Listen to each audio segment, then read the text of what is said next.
একটি শহরে বসবাস করত এক দম্পতি, ইউসুফ আর তার স্ত্রী খাদিজা। ইউসুফ ছিল একজন সাধারণ দিনমজুর, আর খাদিজা ছিল খুবই পর্দাশীল ও দয়ালু নারী। তাদের আয় খুবই কম ছিল, কিন্তু খাদিজার একটি অভ্যাস ছিল। সে প্রতিদিন সামান্য করে হলেও গোপনে দান করত। ইউসুফ এটা জানত না। প্রতিদিন ইউসুফ যা আয় করে আনত, খাদিজা সেটা দিয়ে সংসার চালাত। কিন্তু অদ্ভুত বিষয় হল, কম আয় হলেও তাদের ঘরে কখনো খাবারের অভাব হতো না।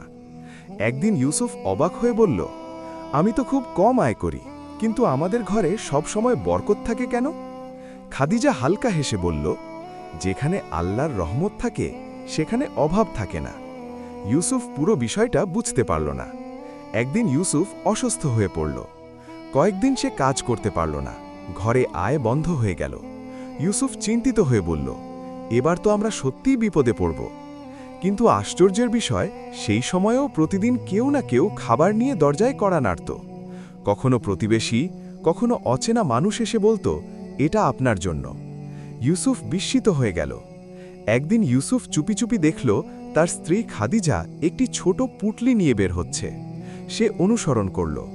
খাদিজা গিয়ে একজন দরিদ্র বৃদ্ধার হাতে খাবার আর কিছু টাকা দিয়ে বলল, আল্লাহর সন্তুষ্টির জন্য গ্রহণ করুন। ইউসুফ সব বুঝে গেল। সে চোখে পানি নিয়ে বলল, তুমি এতদিন গোপনে দান করছিলে? খাদিজা লজ্জা পেয়ে বলল, আমি চাইনি তুমি জানো, কারণ গোপন দান আল্লাহ বেশি পছন্দ করেন। ইউসুফ কাঁদতে কাঁদতে বলল, আজ বুঝলাম কেন আমাদের ঘরে সব সময় বরকত ছিল। তোমার দানের কারণেই আল্লাহ আমাদের সাহায্য করেছেন। খাদিজা বলল, যখন আমরা অন্যের কষ্ট কমাই, আল্লাহ আমাদের কষ্ট কমিয়ে দেন।